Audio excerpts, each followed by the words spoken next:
it's Rob here with a look behind the scenes. It's Badass Overtime, giving you a chance to listen in to Sven's conversation with his guests after the show. Gia. What's going on inside you right now? What are you thinking? What are you feeling? What's going on inside of you? I guess I get so anxious that I'm going to mess my kids up like me. You're going to mess your kids up. We all mess our kids up. We all make mistakes. I don't want to. I don't want them to feel like I do about my mom and dad. No. Right. Well, now, isn't that interesting what you just said? I don't want them to basically feel like I do. In other words, at first you said, I don't want to mess them up. But then you said, basically, I don't want them to dislike me. Well, that's a different statement. That's your own statement of your own insecurity. Gee, I want my kids to like me. And that's really when we make a lot of bad decisions, is when I need my kid to like me. I'm basically saying, I need them to like me. I need them to pour love into my love cup, okay? And that's when we don't make the hard decisions, or we just give them what they want, or we just, make them like us, and they send, and then they feel a responsibility to take care of us, right? And I don't want that. And so just keep doing the healing work, Gia. You're on the right path, but you're not wanting to fuck your kids up. That's great. That is a great instinct. First mark of a great parent right there. You're going to make mistakes. You're going to hurt your kids. That's just fact, all right?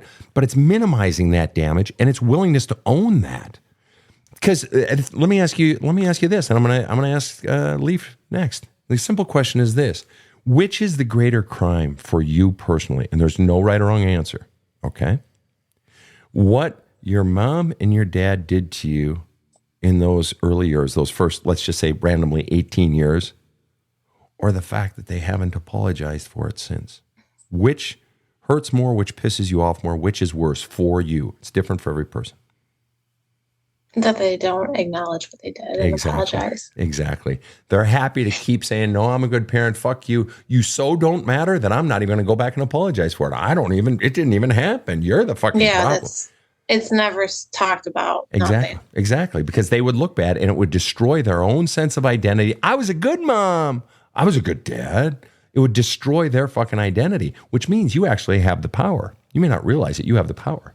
Because you know the truth. You have the power to destroy the family myth. And the family myth... Go ahead. Sorry. No, please. Go ahead. When I found out I was going to do this, I immediately felt like I was a traitor. Isn't that interesting? That you are a traitor for standing up for yourself. That you are a traitor in simply looking at the truth. Saying the truth. For saying the truth. That's exactly right. And this is why I make everyone on the show anonymous and so forth. So you can say it and feel a little freer saying it. And isn't it fascinating that you feel guilty and betraying for simply telling the truth, right? And what I would encourage you to do is, if you still want to believe later that you suck, that you're no good, if you want to believe that, that's your choice. I'll support you. If that's what you want to believe it. But before you make that assessment, just look at the truth, all of it first, and then make your assessment. Because what you've been looking at is just what they wanted you to think, what they wanted you to believe. I just want you to look at all the truth and then make your decision. If you want to go on hating yourself, God bless you, your choice. Support you 100%. I don't, Right, but I'm just saying, at least make the decision from a position of knowing all the facts, which means you got to have the courage, just put it out there. You're not betraying anyone. You're finally, for the first time in your life, standing up for yourself. Every time you speak about this stuff, you're standing up for yourself. That's a win. Okay, so over to you then, Leif. What about you? What's going on inside of you, Leif? What are you thinking? What are you feeling? What's that? The one thing that you've, ever since I've been kind of bracing, because you said, when I brought up the whole thing with me leaving college, you were like, they fucking did. You said they used you, man. They fucking used you. I felt that anger. I haven't felt that kind of rage in a while. I just kind of, That's it. That's it. And here's the thing, Leif. You got to welcome that anger. And you never have to confront your parents. I'm not asking you to confront your parents. I can heal you without you ever confronting your parents. But inside anger, remember what I talk about in the book, and children shout loudest when feeling heard least. That anger, when a child, when an adult, when a people, when a country stands up and gets angry, what they're saying is, we're feeling unheard, unseen. We have every right. And so the anger, inside of the child's anger, is the word no. No, you can't treat me this way. No, I don't want to do that. I don't want to go live at your special place for you. No, it's not okay for you to take advantage of me. No, I don't want to, have that done to me.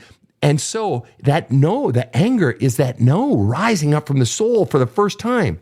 That today we gave you a bit of permission to find your no. And here's the real juicy part. Inside of the no is the word I. I don't want to do that. You can't do that to me. No, that's not fair to me. Inside of the anger is the no. Inside of the no is the I. So you feeling anger, when I said they fucking used you, that's your no. That is your authentic self saying, no, this isn't right to me. So your anger is good. It's you finding your own sense of I. So, Leif, give me a feeling word. And I'm coming to you next, Gia, so load it up. Give me a feeling word, Leif. What are you feeling right now? A feeling word. I feel emboldened. I feel like I maybe could I see a little more. Right on. Emboldened. I guess, like you said, rage, anger. Good. Yeah. Good. Now is when you turn to your journals.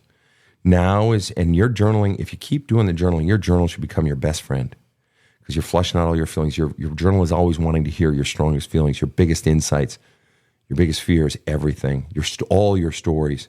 And begin to flush that anger out and keep welcoming the anger and flushing it out, welcoming the anger, welcoming the emboldened feeling. Welcome all of it because that's your authentic self. All those feelings that you and Gia were taught you're not allowed to feel and aren't important, that's your authentic. Those were all of your authentic reactions. That's your authentic self. Those feelings, you want to know who you really are? You want to be reintroduced to yourself? Go back and feel those feelings because that was your authentic self reacting to what was being done to you.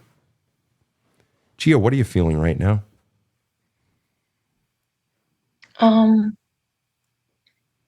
Anger, but like a little bit seeing clearly more than I was. Give me a feeling word for what seeing clearly feels like. What does it feel like to see a bit clearer? Feeling word. Oh gosh, I don't know. What are you feeling? Just feel it. Maybe it's something on your skin. Maybe your pits are sweating. Maybe your heart has stopped racing. Maybe a little bit anxious, but a little bit anxious. Anxious, but hopeful. Anxious but hopeful. All right, and then finally, I'm going to ask you each one more question. I'm going to start with you, Gia. Any final thoughts for Leif? And Leif, I'm going to ask you if you have any final thoughts for Gia. Just maybe it's just what you thought of each other's story or what you felt or anything. Any thoughts for Leif? I think Leif needs to go out into the world because they need to know him. Beautiful. The world needs to know him. Beautiful. Beautiful. Because they're missing out. Amen. Leif, any final words? Any final words for Gia? I just wanted to say from your story and my life experience, I don't have to equate it, but I just wanted to say you're very strong. That was everything you have brought up, everything you had said. I was just kind of shocked by it, and the fact that you are kind of keeping it together and saying the things you do. That I see a lot of strength. Yeah. Thank you. It's beautiful. Thank you. It's beautiful. Yeah, you are very strong. Leif and I both admire you for it. And Leif, Gia and I are both thinking how smart you are to be doing this shit at 25 years old and not waiting until your 30s or my age, your 50s. And you are so fucking smart, man. Yes. Right? Am I correct? He has his whole life ahead of him. Yep. Then the more you dig into this stuff, both of you, and the truth is, Gia, you're still young. You're a sweet woman, beautiful woman, kind woman. You got so much fucking life ahead of you. And both of you, so do the work. You're doing great. I want to thank you both again for being on the show. Both of you you're a peach. It's just lovely. Thank you. Thank you so much. You bet. So much. You bet. That's it. Join us for new counseling episodes every Thursday and lightning rounds every Sunday. Thanks for listening to Badass Overtime. Now go out and slay some demons and have a kick-ass day.